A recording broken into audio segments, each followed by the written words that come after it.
Información. Vamos a dar primero la información de último momento que ha salido en Argentina con cuestión de estas sectas. Lo primero que ha salido, comentaros, es el lugar, ¿no? Donde parece ser que fue localizada o localizado el grupo.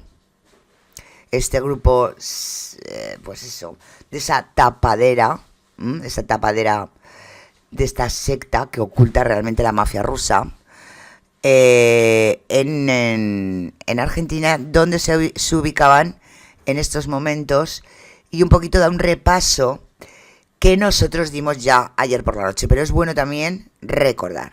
Vamos a ello, chat. Vamos a eso, a poner la pantallita. Y vamos a empezar con la info.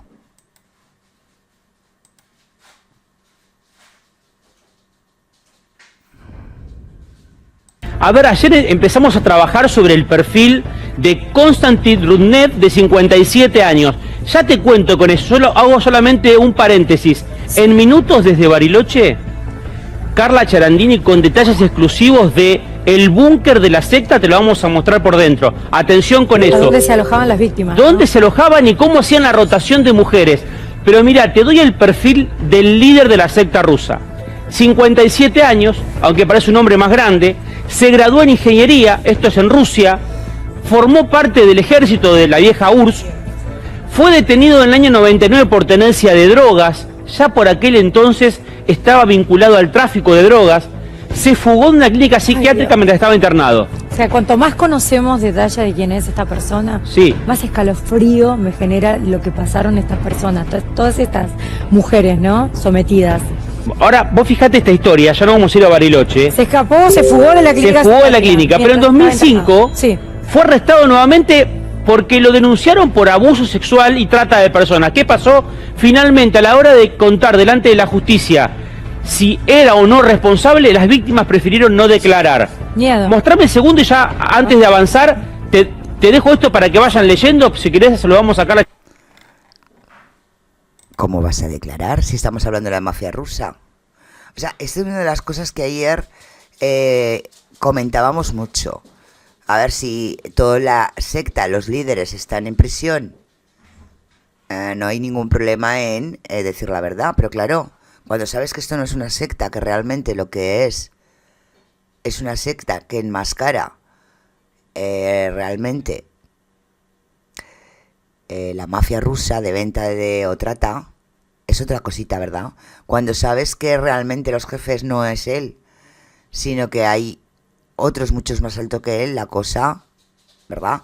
Bueno, hoy sí que lo están dando ellos, ayer lo dábamos nosotros, que era un señor de inteligencia, o sea, inteligencia de las URSS. ¿Cuántos indicios necesitan para una prueba esta gente? Bueno, vamos a terminar de ver el vídeo, cortito e importante. Charandini, y volvemos con la historia del líder de la secta rusa. En 2012, sí, nuevamente condenado a 11 años de prisión. Bueno, acá lo condenan a 11 años por lo que contamos ayer. Fue acusado de abuso sexual. Mirá esto. Rudnev afirmaba a la gente que lo seguía, tenía una comunidad muy grande. Él, de seguidores en Europa. No solamente era algo de su círculo en Rusia. Después él empezó como un maestro, ahora vas a entender, que él decía, líderes, ¿no? Él decía tener una conexión especial con un dios alienígena. Que tenía, hacía videos y todo, ¿no? Que no vamos a mostrar. ¿Os suena? Esto es como lo de los bonos, igual, ¿eh? Tenían conexión con un alienígena. Madre mía. Porque no vamos a hacer apología, pero que tenía poderes especiales, que se comunicaba con seres extraterrestres, afirmaba a sus seguidores que tenía la capacidad de curar cualquier tipo de enfermedad y además de predecir el futuro. Y mira, poneme la última placa. Durante el juicio se comprobó que había abusado sexualmente de al menos 15 mujeres y 5 hombres. Muchos de estas víctimas tienen entre 11 y 13 años.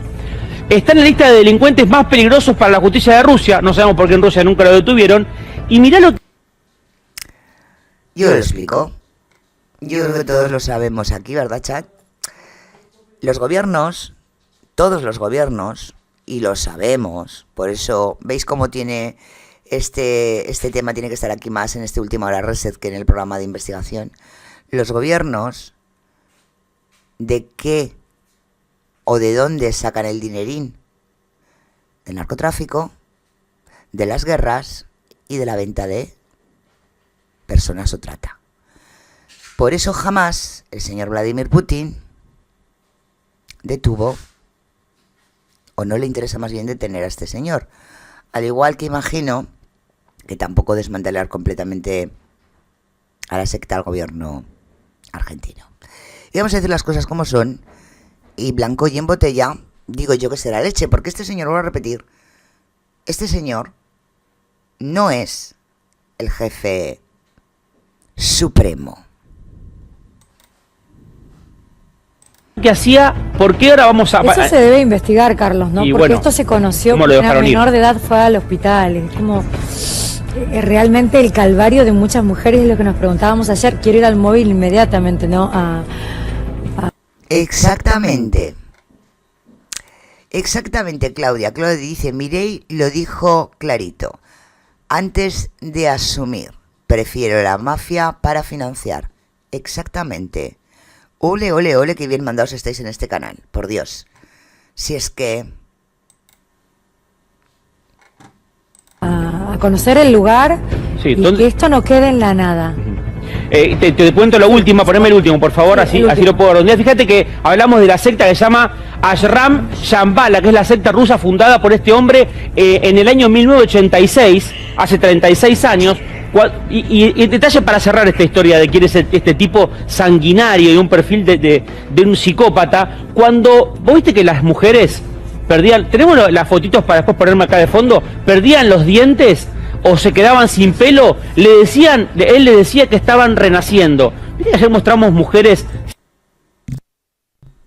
Eso no es del todo cierto, porque tenemos las declaraciones de los miembros de la supuesta secta. Les decían que estaban renaciendo, pero no como habla una secta. Vosotros sabéis que una secta de cualquier religión, vamos a decirla, y sobre todo estará hablando del budismo en este caso, hablan en dimensiones, como todas, o la mayor parte de ellas, cuando se trata de este tipo de creencias. Hablan, como sabéis todos, de dimensiones. Estás en quinta, estás en sexta, estás en séptima dimensión. Bueno, fijaros, los de los bonos hasta estaban en 12ª dimensión, que se las inventaban y todo, fijaros, ¿eh? Pero aquí habla de raza. Él les decía que renacían en una raza superior. Y ahí es cuando te das cuenta en cómo realmente tratan ese, como decíamos antes, ¿no? Esa idiosincrasia, esa base que tienen para ser una secta X, sea religiosa o sea en base a una política. Conocemos a una secta política, se llama el Yunque. El Yunque es una secta política que también toca la religiosidad, pero es política, ¿vale? Eso sí es una secta. Pero la base es su ideología, porque todas las sectas se basan en su ideología. A forma y modo del jefe, sí, pero una ideología. En este caso, este señor no llevaba una ideología, porque estaba hablando de otra cosa muy diferente. No estaba hablando como la idiosincrasia o la ideología basada en X religión normalmente suelen hablar. Sí, vale, que luego se inventa la mitad de las cosas, como lo que os he dicho antes. Recordáis que tenían hasta 12 dimensiones que no existen, pero ahí estaban hablando de esa creencia, de esa idiosincrasia, de esa ideología. Esto no, igual que los bonos. Y ahí es otra de las alarmas que nos dio a entender que este señor no estaba hablando para nada de una religiosa. Estaba hablando de... Ostras, según el color de pelo, de piel, ¿el nene vale más o vale menos? Eso es de lo que estaba hablando.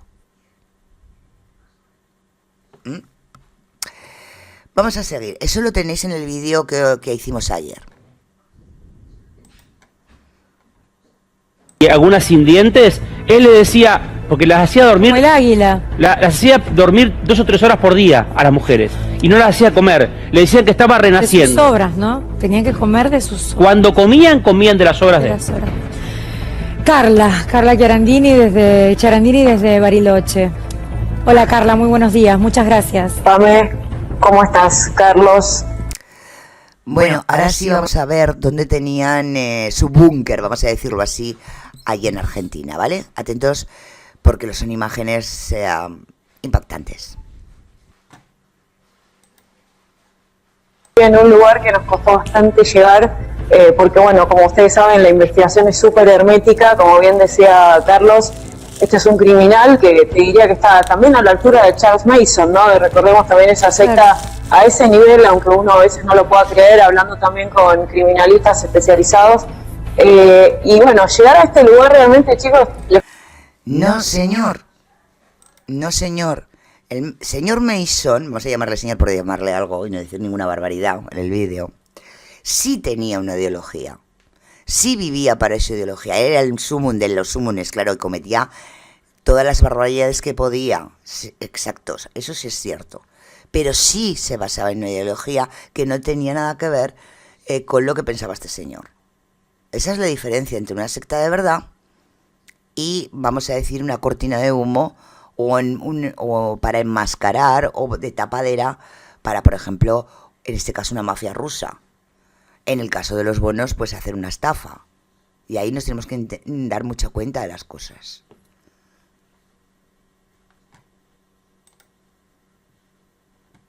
Voy a ser sincera, porque estamos en una de las laderas de uno de los cerros de acá de Bariloche, logramos encontrar la dirección exacta e incluso, bueno, esta sería uno de los lugares incluso allanados. Ahí se ve la reja rota, se puede ver la cabaña en el fondo, que Carla, simplemente tan solo de mirarla da un poco de escalofrío. Sí, esta es una de las cabañas donde se alojaba la secta rusa. Es muy fuerte. El horror que se habrá vivido en ese lugar. Esta es una de las cabañas. Exactamente, esta es una de las cabañas. Y te cuento, Pame, que para llegar acá tenés que ir muy hacia arriba, en mucha pendiente, con mucho ripio. Es un lugar que vos no la podés creer, vos decís, mirá dónde se fueron a meter, con razón. Estamos en un lugar lleno de bosque, como justamente muchas de las pericias decían, que era un lugar rodeado de bosque, que tenía, por ejemplo, las ventanas tapiadas. Bueno, ahí podemos ver las ventanas también tapiadas. Está bien que son, ventanas que están tapiadas porque me imagino que estará cerrada la casa, pero, a ver, voy a Carla, acá. ¿este fue uno de los lugares allanados? Cerrado. Sí, Carlos. ¿Este fue uno de los lugares allanados ayer? Este es uno de los lugares allanados. Lo que hacían era, iban rotando Carlos, las este es uno víctimas, de los ¿no? lugares allanados. Sí, e incluso, mira, me atrevo a decirte, mira, les voy a mostrar un poco las calles, porque para que ustedes entiendan dónde estamos. Ven que no, es imposible encontrar lugar así. Es acá en Bariloche te dicen una dirección y es muy complicado porque, bueno, hay direcciones que están, hay direcciones que no, con número, con no. Bueno, acá pudimos encontrar el lugar y ahí está, no sé si se va a ver, pero hay una faja de peligro ahí abajo. O no sé si se va a divisar allá. Se ve, no sé si se va a divisar. Pero bueno, hay una faja ahí como si fuera una... Se ve. Sí. Ahora este hombre lo que hacía, hablando así de te cuento, Pame. A ver. Sí. Sí. No, solamente un detalle. Hablábamos de Rundet, que lo que hacía era tener, vos ayer contabas bien y hoy lo ampliamos, tenía muchas casas o muchas cabañas en distintos lugares, algunos medios inhóspitos, porque lo que hacía era rotar constantemente a las mujeres, ¿no? A las que tenían familia las iba rotando comúnmente, para que él estaba en la casa donde no estaban los niños, por ejemplo. O sea, él estaba con las mujeres. Una de las preguntas de la justicia es si es el padre de los bebés que tenían todas las mujeres que lamentablemente participaban de este horror. ¿Y a dónde están? Bueno, esa es otra de las grandes preguntas, ¿no? ¿Dónde están esos bebés? ¿O qué hicieron con los bebés? ¿Cuántos? Es otra de esas grandes preguntas. Porque aparte se quiso quitar la vida. Vamos, aquí se están obviando un dato muy importante. Y lo quiero recordar. Y es el hecho que esos bebés que vendían, si él no era el padre, vamos a hacerlo así.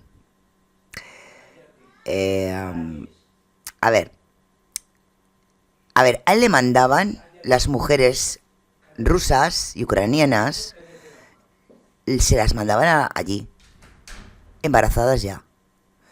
ADN. Ojo. O las embarazaban allí, porque las trataban, tenían trata también, o maltrato allí, o se quedaron embarazadas y las engañaban. El caso es que las llevaban a Argentina. Y Argentina, ya sabemos que en ciertos puntos, pues tenemos la triple frontera, tenemos pues los sitios donde deshacerse, en el buen sentido de la palabra, decir, de vender a un niño, está a la orden del día, como todos sabemos. Es curioso, pero es así. Entonces lo que hacían era que el niño naciera allí, directamente allí tenía, al nacer allí era argentino de nacimiento, y a la mamá parece ser que sí le daban el DNI. O sea, ya de paso legalizaban tanto al niño como a la madre. Y ahí es cuando lo vendían. Y luego utilizaban a la mamá pues para trata de mujeres. Pero aquí vendían niños a la carta. E imagino que los demás también los venderían.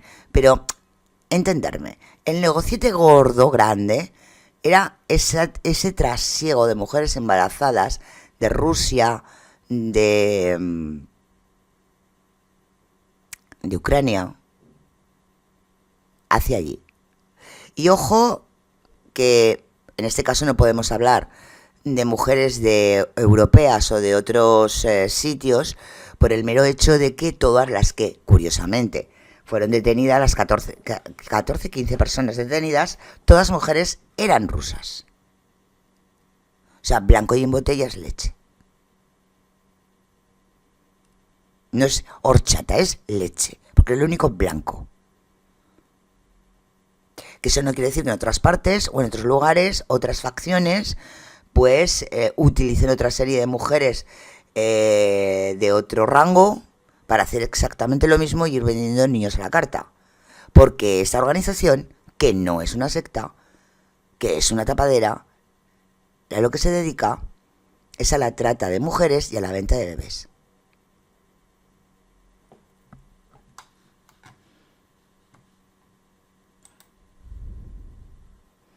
Y que tienen parteras, ¿no? Son sectas que vienen con un montón de gente que está, y lo que a mí me preocupa también es que si están y han entrado, porque te cuento un detalle que me enteré ayer a la noche, sí. Al parecer venían a un encuentro entronador cerca de acá, de Bariloche, en realidad a unos kilómetros, venían a un gran encuentro. Yo me pregunto, si todos estos discípulos han entrado acá a Bariloche, está bien que lo han agarrado a este Rudnev y a sus 6 víctimas o victimarias, que todavía eso se tiene que esclarecer ahora, y las demás personas, los discípulos, si quedan acá, eso también es una pregunta que uno se hace, ¿no? Es muy importante que empiecen a hablar, que se pueda recabar información. Este hombre que vemos ahí, ¿ves las vendas? Sí. Esto me llama mucho la atención, se quiso quitar la vida. ¿Sabés que tenemos la imagen de video, no? Preparame la imagen de video de cuando los detienen en el aeropuerto e intentan lastimarse. Con una Gillette, tenemos la imagen de video, la vamos a mostrar.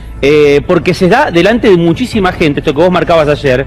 Este hombre, cuando lo van a detener, ahí veíamos su pasaporte, ¿no? Tiene mucha información, tiene mucho para aportar. Obviamente que deben cuidarlo, que no se quite la vida. Bueno, ya lo intentó. Entonces, a partir de ahora tenés que darle un resguardo especial. Y también ver que un traductor, que no es difícil de encontrar. Y aquí tenemos otra data de que no es una secta. Normalmente, una secta, o el líder de una secta, sí se puede llegar a inmolar, pero se inmola con su gente, no solo. Eso lo hemos visto en muchas sectas.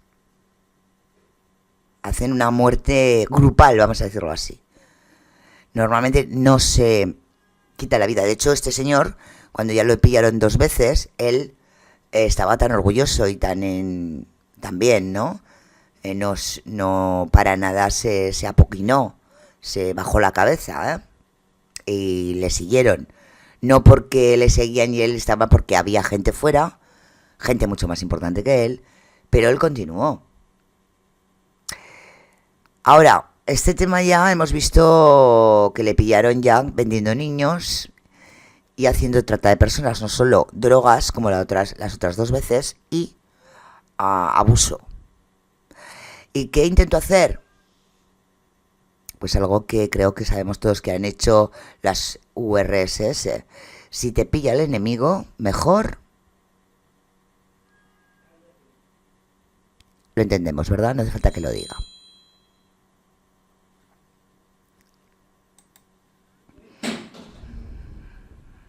Esto es lo del aeropuerto. Esto fue lo del aeropuerto el otro día cuando lo detienen. Ahí lo vas a ver a Rudnev. Si podemos volvamos al principio del video. Ahí lo ves a Rudnev. ¿Lo ves contra la pared ahí? Mirá, sí. Ahí la policía lo tiene y se lo lleva. Ese es Rudnev. Ahí va caminando. Mirá, ahí se va. Vas a verlo pasar delante de la cámara. Ese es Rudnev. Ya se había lastimado el cuello, se había cortado con una gilet, intentó quitarse la vida en pleno aeropuerto. Y ahora mirá esta imagen porque vas a ver cómo el resto de las mujeres rusas que están allá atrás, una se revela y empieza a tomarse a golpes de puños con agentes de la PSA. Mirá la historia. Esto está grabándolo una persona que viajaba, estaba en el aeropuerto de Río Negro, estaban por salir. Mirá, 1, 2, 3, 4, son 5 mujeres. Hay una que se revela, que se va a enojar. La van a tener que contener entre varios. ¿Por qué? Porque pedía que no se lo llevaran a Rudnev. ¿Dónde lo llevaban? Pedía. Entonces, claro, obviamente en un idioma entre ruso y español, castellano. Esclavas sexuales, digo, el síndrome de Estocolmo, defendiendo a la persona, claro, que las tenía secuestradas. Él tenía una pareja que era la que dominaba a todas las mujeres. Bueno, la historia está así, obviamente hay detalles de espanto y horror, porque hay mujeres sometidas, trata de personas, tráfico de droga y además esos bebés que nunca sabremos cuántos eran. Bien, yo quiero agradecerte, Carla. Bueno, ahora vamos a ver, por cierto, a lo que está comentando, a la pareja de este señor, que era, parece ser la que, en cierto modo, manejaba al grupo de las mujeres que estaba ahí. Y esta es una última novedad que ha venido sobre esta supuesta, ¿cómo se llama la pareja?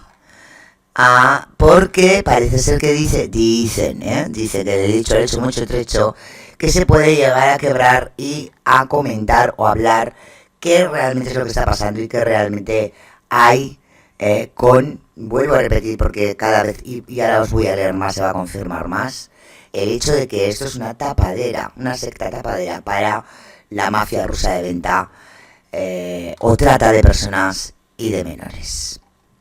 ¿Cómo están, chicos? Bueno, la ansiedad. Siempre hay alguien en este grupo de secta u organizaciones que se rompe, que se quiebra y comienza a contar, a dar detalles de cómo trabajaba justamente, cuál era el tipo de operación, cómo captaban mujeres, todas mujeres de nacionalidad ucraniana, rusa, ¿sí? Y aquellos hombres que pagaban por esas clases de yoga, así vendían justamente desde esta secta. La pantalla. Esta pantalla que tenía armada este hombre, detenido afortunadamente, pero Y ahí tenéis otra vez el hecho de que no es una secta.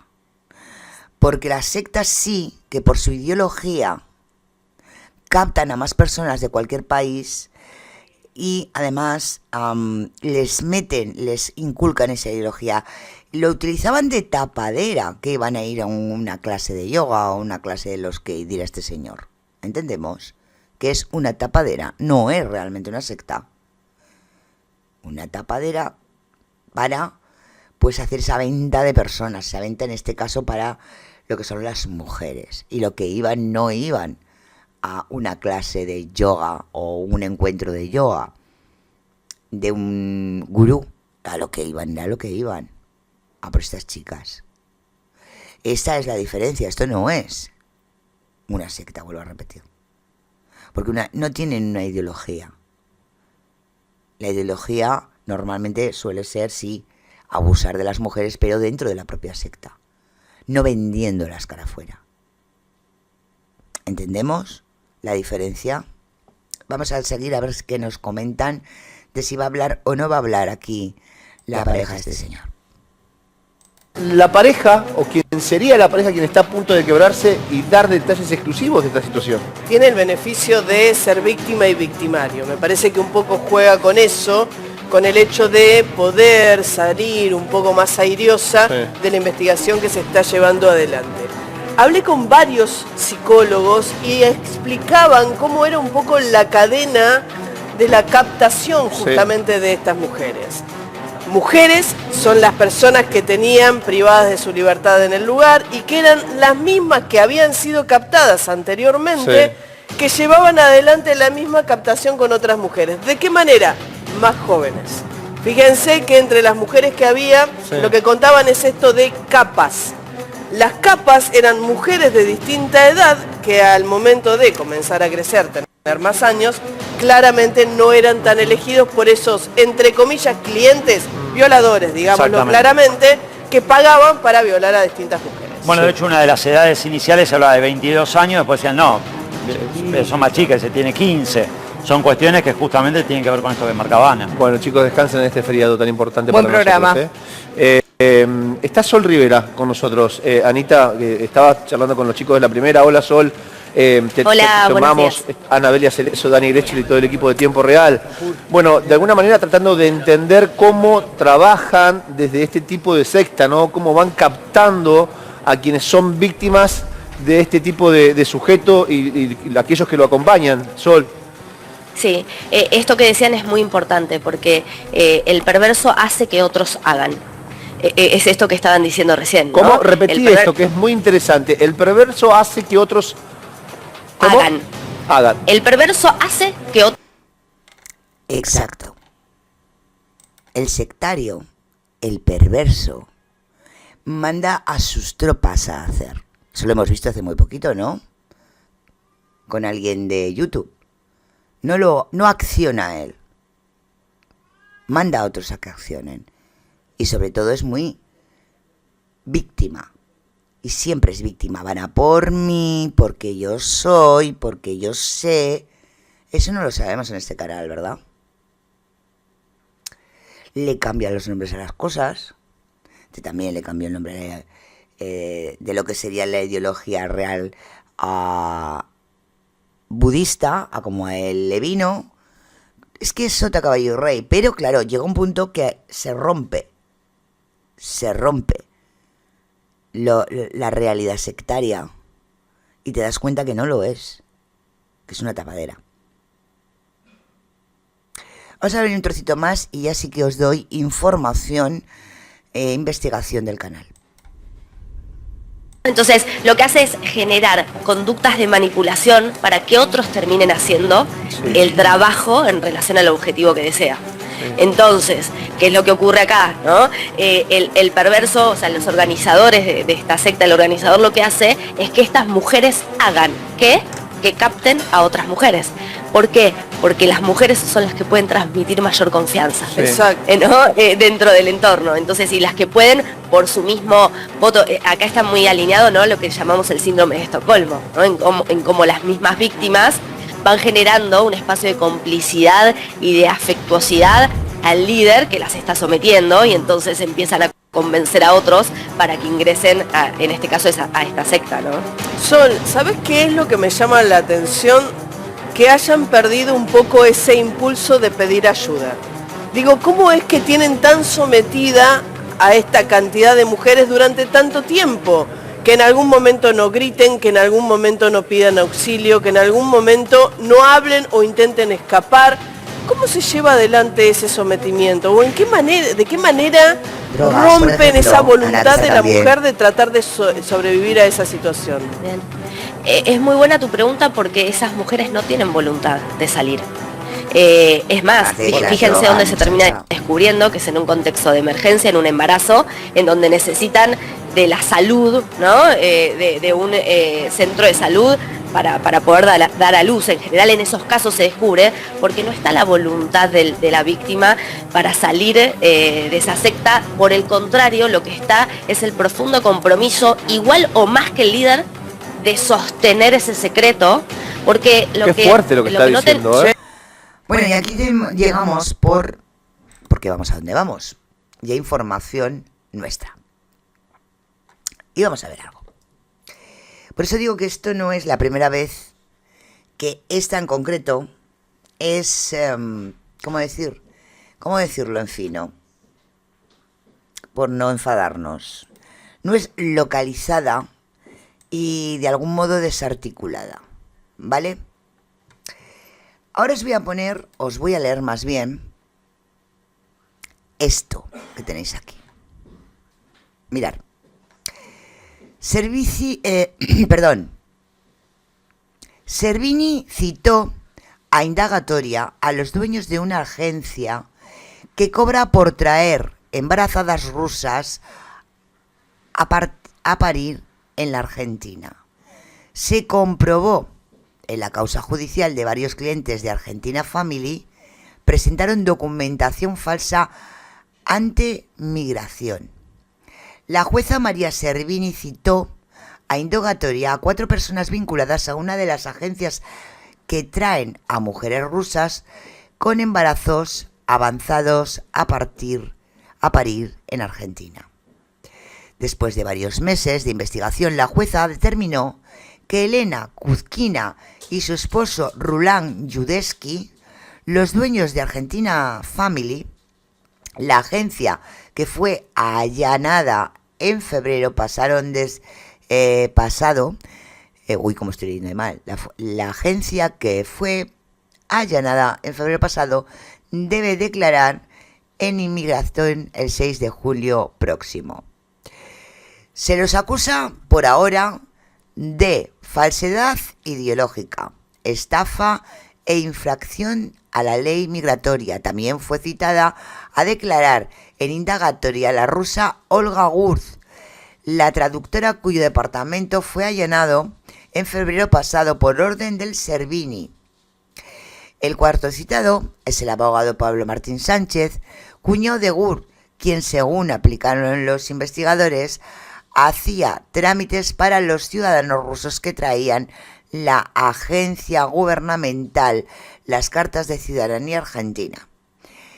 Ese es el paso previo a conseguir el pasaporte, que es lo que buscan los rusos que vienen de paso al país.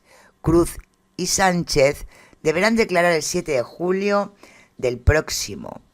La agencia Argentina Infantil, tal y como publicó Infobae, cobra por el servicio para los rusos que vienen a Argentina una tarifa inicial de $3.500, una intermedia de $7.500 y otra mucho más alta de $15.000. En el allanamiento de la casa de Kulina y Yuyes en Azuqueca, Villaflor, 550 Torre del Pac de Puerto Madero, donde funcionaba la agencia, se hallaron $66.920 y 2.670 euros. También se encontró contratos de alquiler de este departamento. Los rusos pagaron $126.000 por 3 años. La pareja tiene 2 hijos argentinos que nacieron en 2019 al 2022.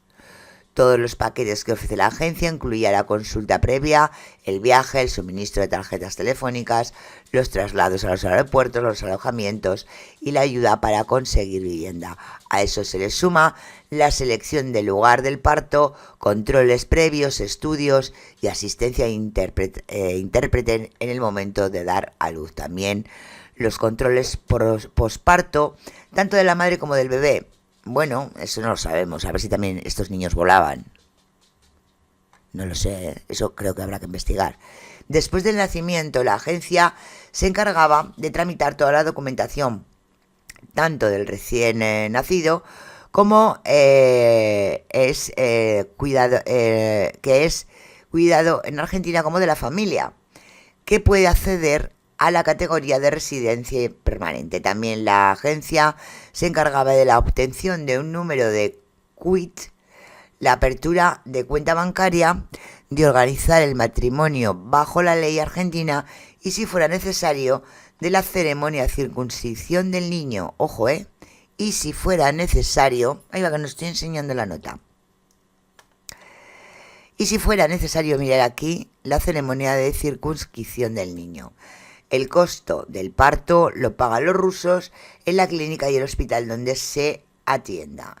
El caso judicial a cargo de Servini y con la intervención del fiscal Federico Delgado se inició en diciembre pasado a partir de la denuncia de una ciudadana rusa que alertó sobre el funcionamiento de la agencia, que además de traer mujeres a parir consiguen documentación necesaria para llegar a obtener el pasaporte argentino. Este documento es muy buscado, especialmente desde que Rusia inició la guerra contra Ucrania.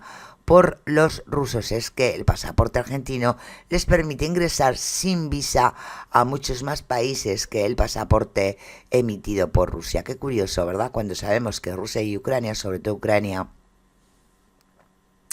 es un alimento, ¿no?, de la trata para toda Europa. En el inicio de la investigación se habían determinado que varias parejas rusas presentaron documentación falsa para conseguir la residencia permanente. Los extranjeros que aspiran a la residencia tenían que validar una declaración de domicilio, ya que manifestaban la decisión de vivir en el país y también que decir dónde lo harán. Este trámite se realiza ante la Dirección Nacional de Inmigración. Según determinan los investigadores, decenas de certificados presentados ante Migración para conseguir la residencia de clientes de la agencia argentina Family se hicieron con direcciones a la... ¿Habéis visto lo que he visto yo? Se ha ido corriendo. ¿Dónde me he quedado? ¿Esto lo hemos leído? Sí. Pues no me acuerdo dónde hemos quedado. Se me ha ido. Estábamos por aquí. Yo creo que estábamos por aquí. Bueno, según determinan los investigadores, decenas de certificados presentándose ante Inmigración para conseguir la residencia de clientes de la agencia Argentina Family se hicieron con direcciones inexistentes y con papeles de la policía de la ciudad que son falsos. Un caso llamó la atención de los empleados de la Secretaría del Juzgado a cargo de Agustín Miragaya, donde está erradicada la causa. Muchas rusas dieron como domicilio el de Juan Manso 590 piso 37 en Puerto Madero. Ahora os voy a contar yo algo de Puerto Madero. Allí vive Olga Cruz, que oficina como traductora de los documentos que aparecen en los trámites que presentan los rusos que aspiran a conseguir los documentos argentinos.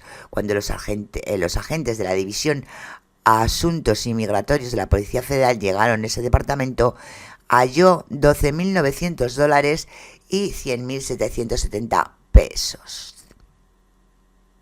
Los trámites para conseguir la carta de ciudadanía se realizaban ante la justicia en lo civil y comercial federal.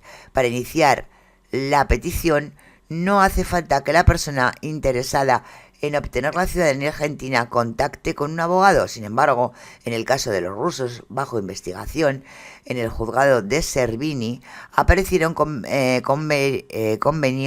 de homologarios con el abogado Sánchez, quien a su vez se presentó a los juzgados y dejó su mail de contacto para monitorear la marcha del trámite. Los convenios de honorarios alcanzaban valores de $3.000 a $5.000. Está la jueza del caso.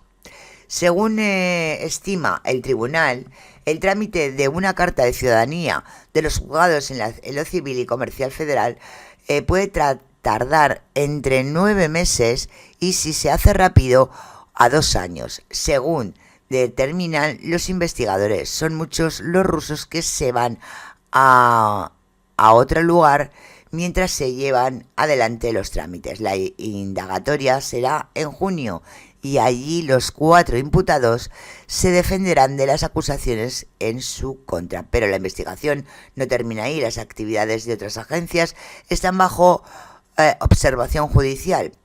Aún se está analizando el contenido de los teléfonos y computadoras de los imputados.